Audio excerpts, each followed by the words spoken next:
y se comió 16 bombas picantes. Y estaba embarazada, poca broma.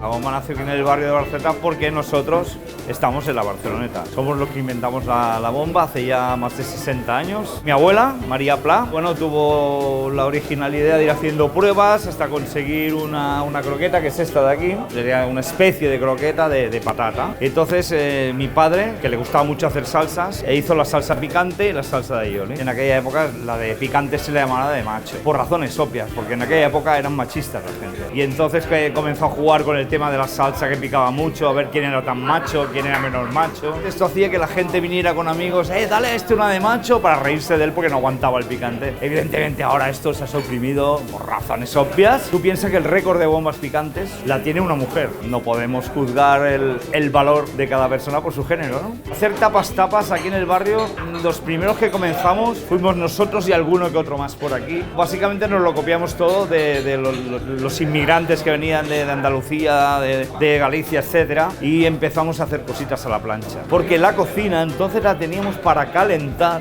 los platos que traían los clientes. Y a cambio consumían lo que era el vino, el carajillo, la barrecha, todo esto. El perfil de cliente era muy vasto, y no ha habido ningún problema. La gente sabía lo que venía aquí, a comer y a disfrutar y ya está. Para hacer estos almuerzos que se hacen a diario, pues estamos aquí a las 6 de la mañana para poder hacerlo del día. Y luego a partir de las 12 y pico ya viene la hora de comer, que se puede comer a base de raciones, de tapas. Estamos muy orgullosos de la aportación que hemos hecho a la gastronomía de Barcelona y que queremos que la Barceloneta resurja un poquito y deje de ser un barrio ya casi marginal. Ha cambiado mucho, a ver si lo podríamos arreglar.